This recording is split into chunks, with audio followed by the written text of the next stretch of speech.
You didn't notice, did you? You didn't notice when you pretended to be asleep in the car just to have your mother carry you up to bed for the last time. You didn't notice when you ran to the door and yelled "Daddy's home" after work and he picked you up and spun you around for the last time. You didn't notice when the rain washed away your chalk drawings on the sidewalk and you never went back out there to color hopscotch again. You didn't notice that when you dried off after you danced in the rain and jumped in the puddles, you started caring about makeup and hair getting ruined and you never went back out. You didn't notice that you hung up those plastic play phones and never opened it again. You had a real one now and it was not a toy but an addiction. You didn't notice that you put on your shoes after playing in the ball pits and you never took them off again. You didn't notice when you ate ice cream for the last time without counting calories in your head. You didn't notice when you had your last fight with your sister about who got the passenger seat before you started arguing about who got to drive the car.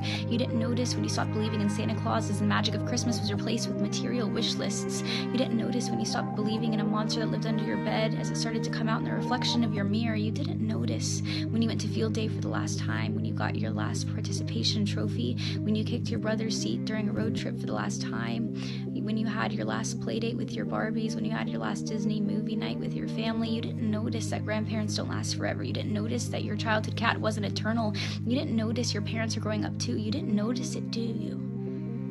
You didn't notice that you grew up, but you notice it now, don't you? You notice it every time you look in the mirror and you are shocked because your reflection doesn't look familiar. You look older, you look tired, you look like it's been centuries since you let your imagination run wild. You look like you don't even remember what it's like to be a child, and you notice that every time you look back at pictures and you notice how you were at the age that little you was always wishing for, and you notice how you never thought you would make it this far. Adulthood was as fantasy as the games you would play, but here you are, and you notice it now, don't you? The time goes by too fast.